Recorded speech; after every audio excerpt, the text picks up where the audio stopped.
Hello my YouTube friends, मैं आपके सामने वीर सर हाजिर हूँ। पिछले वीडियो में जो पढ़ाया गया था ना, उसमें कुछ हिस्सा मैंने छोड़ दिया था, ट्रांसलेशन करने वाला हिस्सा। उसको फिर से दोहराने के लिए या फिर कंप्लीट करने के लिए मैं फिर से आपके सामने हाजिर हो गया हूँ। तो इधर उधर बात हम छोड़ के डायरेक्ट पॉइंट में आते हैं। इसको अगर इंग्लिश में कहूँ, without having any further due let's get started. देखो, जो चीज़ मैंने पढ़ाया था उसके बारे में फिलहाल अगर जिक्र करूँ तो यही होगा। हाँ, इससे पहले एक चीज़ है कि जो मैं पढ़ाया था ना, उसको थोड़ा ओवरव्यू दे सकता हूँ अभी, क्योंकि ऐसा करने से ना तुम जो पढ़े थे उसका थोड़ा ग्लांस हो जाता है, ताकि तुम याद कर सको, समझ सको, तुम्हें समझने में बेहतर हो। ठीक है, अच्छा चलो शुरू करते हैं। तो ये हमारा क्या है, पहला हमने पढ़ाए थे क्या, नंबर का प्रकार हम भी बताए थे। ये हमारा सिंगुलर नंबर, प्लूरल नंबर, उसका डेफिनेशन भी बताए थे। ये सारे चीज हो चुका था, बस बहुत बेहतरीन तरीके से हो चुका था। देखो, वाह फैंटास्टिक। उसके बाद हम नेक्स्ट स्लाइड में आते हैं। आप उसके बाद देखें पर्सन और कितने पर्सन हैं, ये 3 प्रकार है। और इसका सिंगुलर नंबर, प्लूरल नंबर में भी सब कुछ मैंने बताया था। और यहीं पे भी ये चीज लिखा गया था नोट में। देखो नोट में क्या चीज, except first person and second person, all are third person in the world. ठीक है, मतलब first person and second person को छोड़ के बाकी जो है ना, वो सारे के सारे थर्ड पर्सन है। ऐसा नहीं है कि fifth, sixth and third, fourth person रहेगा। सिर्फ first person, second person and third person होते हैं। और फर्स्ट पर्सन में आई होते हैं, सेकंड पर्सन में यू होते हैं, और इसके सिवाय जो होते हैं ना, वो सारे थर्ड पर्सन। हाँ, हालांकि आई के जो प्लूरल है ना, वो भी फर्स्ट पर्सन है, और यू का जो प्लूरल है वो यू भी है, और वो भी सेकंड पर्सन है। ठीक है, बाकी इसको छोड़कर दुनिया में और जो भी चीज है, चाहे वो बायोटिक कंपोनेंट और एबायोटिक हो, इसका मतलब यही है, थोड़ा बायोलॉजी आ गया है ना, मतलब जीवित हो या फिर क्या कहते हैं उसको, मतलब लिविंग हो और नॉन लिविंग हो, वो सारे के सारे थर्ड पर्सन में आएगा, सिवाय तुम और मेरे। ठीक है, इसके बाद देखते हैं क्या होता है। देखना, हमारा सामने आ रहा है, अभी पेश हो रहा है क्या, वर्ब के ब्रीफ डिस्कशन में किया था, उसी को अब फिर एक ग्लांस हो जाते हैं। देखना कि कैसा होता है मेरा दोस्त। अब देखो, तो ये थोड़ा सा जो ग्लास में दे रहा हूं, उसको थोड़ा सा आइडिया करके पढ़ोगे तो ज्यादा सा सीख पाओगे, है ना। अब देखो, यहीं पे वर्ब का कितने कैटेगरी होते हैं। पहला वाला मेन वर्ब होते हैं, सेकंड वाला हेल्पिंग वर्ब होते हैं, इसको ऑक्सिलरी भी कहते हैं। पहले वालों को फिर 3 कैटेगरी होते हैं कि मेन वर्ब का प्रेजेंट फॉर्म होता है, पास्ट फॉर्म होता है, पास्ट पार्टिसिपल फॉर्म होता है। और हेल्पिंग वर्ब का 2 कैटेगरी है। ये पहला है प्राइमरी ऑक्सिलरी और सेकंड होगा मॉडल ऑक्सिलरी। ये चीज हमको पता है। अब देखो, प्रेजेंट, पास्ट, पास्ट पार्टिसिपल जो मेन वर्ब का है, उसके बारे में मैं कुछ लिखा है, लेकिन इसका बहुत बड़ा लिस्ट है। मैं जो लिखा बहुत कम लिखा हूं इधर, क्योंकि छोटे वीडियो में बहुत सारे कुछ कंप्लीट करना होता है हमको। अब देखो, यहीं पे ये सारे चीज हमने लिखे थे। ठीक है, उसके बाद आप देखो, प्रेजेंट पास्ट है ना, ये प्राइमरी के नीचे, मतलब प्राइमरी जो ऑक्सिलरी है उसका बी वर्ब होते हैं। बी का एम जो है ना, उसका पास्ट है वाज, आर का पास्ट वेयर, इज का पास्ट वाज। ये सब कुछ हमने बताया था। ठीक है, उसके बाद हमने ये चीज भी पढ़े थे।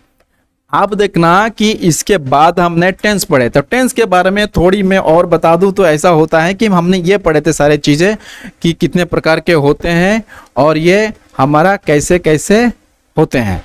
ठीक है, अब देखो, उसका हिंदी में बता तो, मैं जाता हूँ, मैं जा रहा हूँ, मैं जा चुका हूँ और मैं जाते आ रहा हूँ। उसके बाद मैं जाता था, मैं जा रहा था, मैं जा चुका था और मैं जाते आ रहा था। उसके बाद मैं जाऊँगा, मैं जा रहा हूँगा और मैं जा चुका हूँगा और मैं जाते आ रहा हूँगा। ध्यान रखना, जब ही मतलब ह से होता है, वो प्रेजेंट टेंस में होता है। देखो, यहीं पे लिखा गया है, मैं थोड़ा अपना पेन का इंक चेंज करता हूँ व्हाइट में। हाँ, ये सारे ह में लिखा गया है का मतलब ये सारे प्रेजेंट हैं। ये था में लिखा गया, थो लगा मतलब ये सारे पास्ट है। और ये हमारा सारे क्या, गाँव में लिखा गया को, ये सारे हमारे क्या है, फ्यूचर है। तो ये छोटा सा ट्रिक। और एक चीज समझ में रखना होता है कि अगर कहीं पे रहा लगा, ठीक है, रहा लगा तो कंटिन्यूस होते हैं, और चुका लगा तो ये हमारा परफेक्ट होते हैं। और जाते आ रहा, जब या फिर ऐसे आ रहा ऐसे लगेगा, जाते या फिर खाते पीते जो भी, वो हमारा क्या होगा, ये परफेक्ट कंटिन्यूस होता है। ये हर केस में होता है, क्योंकि ये प्रेजेंट का था, ये पास्ट का था, वो हमारा फ्यूचर के होंगे। मैं जाता हूँ, इसके बाद कि ये जो सारे चीज़ लिखा गया ना, बाकी के सेंटेंस जिसका मैंने ट्रांसलेट नहीं किए थे वो यही सारे चीज़ें, क्योंकि पहला जो यहीं पे लिखा गया है ये सारा प्रेजेंट का है, indefinite continuous perfect and perfect continuous. ये पास्ट का है, indefinite continuous perfect and perfect continuous. ये हमारा फ्यूचर का है, indefinite continuous perfect and perfect continuous. बिल्कुल उसी प्रकार के ये सारे भी हमने लिखे थे, ठीक है। तो इसके हम क्या करेंगे, सब जान चुके हैं। हम नया स्लाइड में आ गए हैं। आप देखते हैं हमारा नया ट्रांसलेशन कैसे होता है। मैं बताता फिर हूँ, देखो यहीं पे लिखा है मैं जाता हूँ, हूँ लगा मतलब ये हमारा प्रेजेंट है, और एक नंबर मतलब इंडेफिनाइट, तो प्रेजेंट इंडेफिनाइट है, ठीक है। दूसरा है प्रेजेंट कंटिन्यूस, मैं जा रहा हूँ, प्रेजेंट परफेक्ट में जा चुका हूँ, क्यों चुका लगा मतलब परफेक्ट है, मैं बताया था। मैं जाते आ रहा हूँ, उसके बाद पास्ट में मैं जाता था, मैं जा रहा था, मैं जा चुका था, मैं जाते आ रहा था। फ्यूचर में क्या होगा, मैं जाऊंगा, मैं जा रहा हूँगा, मैं जा चुका हूँगा, मैं जाते आ रहा हूँगा। चलो ये तो हमारा क्या हिंदी में हो गया है, लेकिन इसको इंग्लिश में ट्रांसलेट कैसे करें, ध्यान रखना। हमने जब वर्ब लिखे थे, यहीं पे क्या वर्ब लगे हैं, मतलब यहीं पे एक्शन वर्ड क्या होगा, गो। उसका पास्ट क्या होता है, went, WENT। And past participle क्या होता है, गॉन होता है, GONE। देखो ये ना पहले सिंपल मतलब वो हमारे कहने इंडेफिनाइट में लगता है, हमेशा ये इंडेफिनाइट लगते हैं, इंडेफिनाइट में लगते हैं। देखो ये हमेशा इंडेफिनाइट में, देखो ये प्रेजेंट इंडेफिनाइट में लगेगा, ये पास्ट इंडेफिनाइट में लगेगा, लेकिन ये जो सेंटेंस है ना ये हर किसी टेंस में लगता है उसका थर्ड फॉर्म में हमेशा, मतलब पास्ट वो क्या कहते हैं परफेक्ट में लगता है, परफेक्ट, हर कोई परफेक्ट टेंस में लगता है, ठीक है। मतलब ये हमारा हर 3 नंबर हमारा परफेक्ट है, तो हर 3 नंबर में हमारा ये गॉन लगेगा, वर्ब का थर्ड फॉर्म लगेगा, ध्यान रखना। तो यही वो 12 सेंटेंस है जिसके सहारे तुम पूरा टेंस को समझ पाओगे और बोल पाओगे, किसी को सिखा पाओगे।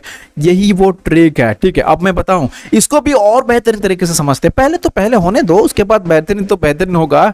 अब इसको क्या होता है, देखो पहली बात आई गो, देखो मैं मतलब मैं जाने को गो कहते हो तो मैं जाता हूं हो गया, और मैं जा रहा हूं ये कंटिन्यूस है तो आई एम गोइंग लगता है। हाँ मुझे पता है सर आई एम कहाँ से आ गया, यो हमारा हेल्पिंग वर्ब है। फिलहाल हेल्पिंग वर्ब क्या मेन वर्ब समझना नहीं है, अब उसको क्या करना है समझो, क्योंकि रटो, ठीक है। पहले रटो, उसके बाद रटने का फायदा इतना होगा कि तुम सोच भी नहीं पाओगे कि कितना होगा, ठीक है। अब देखो उसके बाद क्या हुआ, आई हैव गॉन हुआ, उसके बाद आई हैव बीन गोइंग, मतलब ये 4 सेंटेंस पढ़ लिए ना, मतलब ये सिर्फ 4 सेंटेंस आपने पढ़ लिए तो ध्यान रखना बाकी का और 8 सेंटेंस आपको हो जाएगा, दूसरा 4 एंड फ्यूचर का भी 4, ये हो जाएगा। कैसे देखो मैं बताता हूं। पहली बात, ये जो सेंटेंस सारे प्रेजेंट में लिखा गया है, इसको पास्ट करने के लिए हमें क्या तरीका आजमाना पड़ता है, देखना इसका पहला जो वर्ब होता है ना उसको पास्ट कर देने से ये पास्ट में बदल जाते हैं।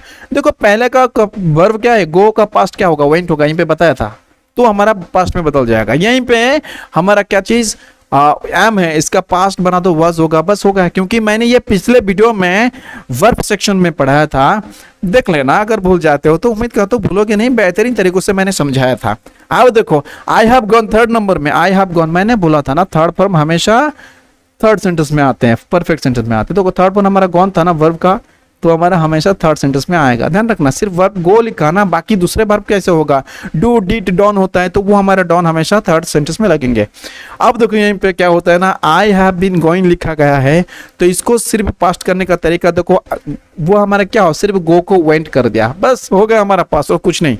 और यहीं पे क्या एम को वॉच कर दिया, क्योंकि पहला वर्ब को क्या करना है, हमको पास्ट करना है, ठीक है। हाँ हालांकि इसको पढ़ने में थोड़ा दिक्कत हो सकता है, तो मैं ऐसा सोचता हूँ कि तुमको दिक्कत नहीं होता होगा, लेकिन और भी आसान तरीका मैं बताता हूँ समझने के लिए, बहुत ही कम वक्त में समझ पाओगे, सोच पाओगे या फिर रट भी पाओगे। क्या आपको एक साथी होना है जिसके साथ तुम डिस्कशन करते हुए ये सारे चीज पढ़ोगे, ठीक है। अब देखो कैसे बताया जाता है। थर्ड में आई हैड गॉन कैसे हुआ, देखो थर्ड में आई हैव गॉन था, सिर्फ पास्ट करने के लिए हमें ये हैव को पास्ट बना दिया तो हैड बन गया, कोई भी दिक्कत नहीं है, ये तो बहुत आसान भारी चीज है। अब ध्यान रखना यहीं पे आई हैड बीन गोइंग का मतलब क्या है, आई हैड बीन गोइंग, यहीं पे आई हैव बीन गोइंग था, इसमें और इसमें कोई फर्क नहीं है, कोई भी फर्क नहीं है, सिर्फ क्या है हमारा प्रेजेंट को पास्ट करा गया। इसके मतलब यहीं पे जो पहला वर्ब था उसको हमने पास्ट में बदल दिया हैड में, ठीक है, बस ये हमारा पास्ट बन गया। और अभी और एक ट्रिक होगा, ध्यान रखना, ये जो चीज लिखा गया है ना, ये जो चीज लिखा गया है बिल्कुल इसी को कॉपी एंड पेस्ट इधर करना है। लेकिन यहीं पे ना एक चीज बोलने का चाहूंगा, जो हमारा सब्जेक्ट है, मतलब जो आई है, उसके बाद हमें शैल लगाना पड़ता है, शैल, ठीक है। हाँ, अगर आई को जोड़ के कुछ दूसरा होगा तो उसके बाद विल लगाएंगे, नहीं तो ये सारे के सारे लगेंगे। देखो इसमें हम कंपेयर करेंगे, क्या हमारा आई गो था ना, तो ये क्या होगा, आई गो है लेकिन बीच में एक शैल लगे है, बस इतना है और कुछ नहीं, तो आई शैल गो हुआ, ठीक है। उसके बाद क्या है, आई शैल बी गोइंग। बोलोगे सर ये बी कहाँ से आ गया, ऊपर में हमारा तो एम था। हाँ एम था, लेकिन ये कौन सी वर्ब है, एम हमारा कौन सी वर्ब है, ये वर्ब का नाम लग जाएगा यहीं पे, ध्यान रखना, बी, ठीक है। ये वी वर्ब है, उसका नाम लग जाता है डायरेक्ट। बस इतना ही थोड़ा सा समझने का चीज है और कुछ नहीं, बहुत आसान है भाई, यकीन मानो इससे आसान और कुछ नहीं हो सकता। मतलब इंग्लिश सीखना आजकल बहुत आसान है, मतलब आसान तो आसान ही है और क्या। अब देखो आई शैल हैव गॉन, मतलब आई शैल हैव गॉन, ऊपर वाला देखो आई हैव गॉन, सिर्फ इसमें शैल लग गया। हाँ, हालांकि ये जो हैव है ना, यहीं पे हैव नहीं हुए हैं, ये हैव का नाम हुआ है, ठीक है। क्या है वो, हैव वर्ब। मैंने वो तो बताया ना कि हैव वर्ब होता है, हैव वर्ब का ये एक हैव होता है, उसका पास्ट क्या होता है, हैड होता है, हैड, और इसका हैज होता है दूसरा, और इसका भी हैड होता है, हैड, ठीक है। ऐसा बोला था, चलो कोई बात नहीं। तो हमने क्या लिखे हैं इधर, हैव लिख ले। अब यहीं पे ध्यान रखना, आई शैल हैव बीन गोइंग, बिल्कुल सिर्फ एक शैल लगाया गया। सब देखो ना, सब प्रेजेंट में देखो और फ्यूचर में देखो, यहीं पे ना सिर्फ शैल लगाए गए हैं और कोई भी बदलाव नहीं है। यहीं पे एम के सिवाय बी भर लगा, उसका नाम लिखा गया। चलो उम्मीद करता हूँ कि इस चीज को तुम बेहतरीन तरीके से समझ पाए हो, और तुमको बेहतरीन तरीके से समझना का मतलब तुम इसको समझ पाना, टेंस को समझ पाना, ठीक है। अगर भी दिक्कत होता है ना तो तुम उसको बेहतरीन तरीके से पढ़ो। हाँ, अगर कुछ मतलब मार्क ना मिले तो उसे रटो, मतलब ऐसा रटो ताकि हर किसी को तुम पहचान पाओ कि ये सेंटेंस कौन सा है, कंटिन्यूस का है, परफेक्ट का है, हिंदी से भी इंग्लिश से भी। ध्यान रखना ये चीज तुमको ऐसा पढ़ना पड़ेगा। तो ये सबसे मेन मोटिव है, मैं आपको रियली जो सिखाना चाहता हूं यही 12 सेंटेंस है, प्रेजेंट का, पास्ट का एंड फ्यूचर का, ठीक है। अब देखो कुछ और एग्जांपल मैंने पिछले वीडियो में जो लिखा था उसको ट्रांसलेट करता हूं। ये मैं लिखा था, ये तुम होगा। देखो, तुम जाते हो, मैं तुम जा रहे हो, तुम जा चुके हो, तुम जाते आ रहे हो। तो बिल्कुल इसी प्रकार में बाकी सेंटेंस को मैं लिख देता हूं और इसको ट्रांसलेट इंग्लिश में किया जाता है। देखो, अरे तुम ना क्या होगा, यू एंड गो होगा, दैट्स ऑल, काम खत्म। यू गो, मैं था तो आई गो हुआ, तुम जाते हो मतलब तुम हो तो यू गो हो जाएगा, बस डन। तो यू आर गोइंग, मैंने बताया था कि आर कहाँ लगता है, उन पे इज लगना चाहिए था, लेकिन यू में यू के पास आर लगता है। ये वर्ब सेक्शन में थोड़ा डिस्कशन किया था, ठीक है। उसके बाद तुम जा चुके हो मतलब यू हैव गॉन, तुम जाते आ रहे हो, यू हैव बीन गोइंग। कितना आसान है, कंपेयर करो तो भी पता चल जाएगा कि क्या परिवर्तन हुए हैं, ठीक है। और ज्यादा कुछ परिवर्तन नहीं हुए हैं मेरे दोस्त, यकीन मानो मैं तुमको इंग्लिश सिखाए कर ही रहूंगा, ठीक है। और क्योंकि ये बहुत आसान है मेरे दोस्त, बहुत आसान है, सिर्फ थोड़ा कंसंट्रेट करके पढ़ो, रट लो, याद कर लो, जो भी करो करो, लेकिन कर लेना। देखो इसको पास्ट करने के लिए कैसे किया जाता है, सिर्फ इसको पहला वर्ब को हम पास्ट कर देते हैं, बस दैट्स ऑल। पास्ट करना वो बहुत आसान है कि पहला वर्ब जो रहेगा उसको पास्ट कर देगा। आर था, उसका पास्ट वेयर है, और ये आर का पास्ट कैसे वेयर है मैं वर्ब सेक्शन में पढ़ाया था पिछले वीडियो में। अगर मैंने गलती में भूल जाते हो तो फिर से देख लेना, क्योंकि वीडियो में उधर से वैनिश नहीं कर रहा, वो रहते हैं। आप एक बार नहीं कहीं बार देख सकते हो, तुम्हारे मर्जी के अनुसार। उसके बाद यू हैड बीन गोइंग, क्यों, क्योंकि यू हैव बीन गोइंग हमारा प्रेजेंट परफेक्ट कंटिन्यूस में, सॉरी प्रेजेंट परफेक्ट कंटिन्यूस में था। तो अब यहीं पे पास्ट परफेक्ट कंटिन्यूस में सिर्फ एक पास्ट बनाने के लिए पहला वर्ब को हम पास्ट कर दिया। बिल्कुल इसी प्रकार को व्हील लगे, तो पहले ना हमको शैल लगा था, इसमें और एक फर्क है। शैल कब लगता है, जब फर्स्ट पर्सन यानी आई होते हैं या फिर वी होते हैं, क्योंकि आई भी फर्स्ट पर्सन है, वी भी फर्स्ट पर्सन है, एक सिंगुलर और एक प्लूरल है। तो फर्स्ट पर्सन के बाद शैल लगता है, और सेकेंड थर्ड जिसमें हो उसके बाद हम विल लगाते हैं। हाँ, इसके जगह पर हम इंटरचेंज भी कर सकते हैं, शैल जहां लगते हैं उस पर विल लगा सकते हैं, और विल जहां लगाते हैं वहीं पे शैल भी लगा सकते हैं, लेकिन ये दूसरा कंसेप्ट हो जाएगा। फिलहाल के लिए तो मैं तुमको टेंस पढ़ा रहा हूं और टेंस के हिसाब से देख लेना। तो we will be going, same चीज, यू विल हैव गॉन, बिल्कुल you will have been going, बिल्कुल इसी प्रकार हम देखेंगे। और क्या करेंगे, प्रीतम जाता है, यहीं पे जो हम कंसेप्ट बताएंगे थर्ड पर्सन सिंगुलर नंबर हो रहे थे ना, उसके बारे में आ जाएगा। देखो मैं जाता हूं तो आई गो हो गया, लेकिन ये सारे तो सही है, लेकिन थर्ड पर्सन सिंगुलर नंबर के बाद जब आता है ना, उसके बारे में बात कुछ अलग होता है। आप ध्यान रखना यहीं पे क्या होता है, सारे चीजें और भी मैंने बाकी सब प्रीतम के नाम से लिख देता हूं। अब देखना, प्रीतम गोज, ईएस लगा है, ठीक है, क्योंकि वर्ब में एस और ईएस लग जाता है, जबकि वो थर्ड पर्सन सिंगुलर नंबर हो। प्रीतम किसी थर्ड पर्सन है, मैं नहीं कि तुम नहीं, मतलब यहीं पे आई नहीं कि यू नहीं का मतलब ये दोनों को छोड़ के, फर्स्ट पर्सन ये दोनों है, इसको छोड़ के दुनिया में जो रहेगा वो थर्ड पर्सन होगा। लेकिन ये सिर्फ बात यहीं पे खत्म नहीं होते, सिर्फ थर्ड पर्सन में गो मतलब गोज लगेगा, एस और ईएस ऐड होगा, ये नहीं है। थर्ड पर्सन भी होना चाहिए और सिंगुलर नंबर भी होना चाहिए, तभी हमारा कोई भी वर्ब के पीछे एस और ईएस लगता है। ये सिर्फ प्रेजेंट टेंस में लगता है। प्रेजेंट टेंस में ध्यान रखना, प्रेजेंट टेंस में बदलाव होते हैं, बाकी कोई टेंस में बदलाव नहीं होते हैं। थर्ड पर्सन सिंगुलर नंबर का जो कंसेप्ट है ना, वो सिर्फ और सिर्फ प्रेजेंट टेंस में ही होते हैं, बाकी किसी टेंस में नहीं होते हैं। ध्यान रखना, और भी मैं बनाऊंगा। प्रीतम इज गोइंग, क्योंकि थर्ड पर्सन सिंगुलर नंबर के बाद ही इज आता है, ठीक है, ध्यान रखना। यहीं पे प्रीतम जा चुका है, मतलब प्रीतम हैज गॉन का मतलब तो कोई हैव लगता था, बाकी सारे सेंटेंस में तो कहीं पे हमारा हैव लगा है, यहीं पे हमारा हैव लगा है, लेकिन प्रीतम के केस में हैव नहीं लगा, हैज लगा। क्यों? क्योंकि प्रीतम थर्ड पर्सन सिंगुलर नंबर है। यह नहीं कि सिर्फ प्रीतम ही थर्ड पर्सन सिंगुलर नंबर है, याद ऐसे मत रखना। कोई भी मतलब आई और यू को छोड़ के कोई भी थर्ड पर्सन होते हैं, लेकिन उसमें चुनना पड़ता है कि कितने हैं। एक है तो सिंगुलर नंबर और एक से ज्यादा है तो प्लूरल नंबर, ठीक है। ये भी बताया था वर्ब के, सॉरी मतलब पिछले वीडियो में, ध्यान रखना। उसके बाद प्रीतम हैज बीन गोइंग, ध्यान रखना ये चीज ऐसे ही हुए हैं। अब इसका पास्ट करने का क्या तरीका है? पास्ट करने का वही एक ही तरीका है, जो वर्ब है ना उसको पास्ट में बदल दो, बस पास्ट सेंटेंस बन जाएगा, पास्ट सेंटेंस हमारा बन जाएगा। अभी देखते हैं प्रीतम वेंट, क्योंकि गो का पास्ट होते हैं, हालांकि गोस का पास्ट नहीं होते, वो गो ही है, थर्ड पर्सन सिंगल नंबर है इसलिए हमने गोस लिखे हैं। तो प्रीतम वेंट, उसके बाद प्रीतम वाज गोइंग, इज का पास्ट वाज हुआ, मैंने वीडियो में बताया था कैसा होता है पास्ट किसका। हैज का पास्ट हैड है, वो भी मैंने बताया था। प्रीतम हैड गॉन मतलब प्रीतम जा चुका था। प्रीतम हैड बीन गोइंग में प्रीतम जाते आ रहा था, बस उसका फ्यूचर। अब फ्यूचर देखेंगे कैसे करते हैं।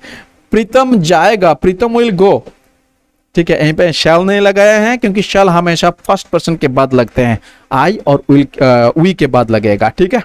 उसके बाद हम देखते हैं प्रीतम जा रहा होगा, मतलब प्रीतम विल बी गॉन, सॉरी मैंने गलत लिखा, ये गलत लिखा, क्या खराब चीज है मेरे पास, और क्या मैं बताऊं। यहीं पे गॉन गलत लिखा है,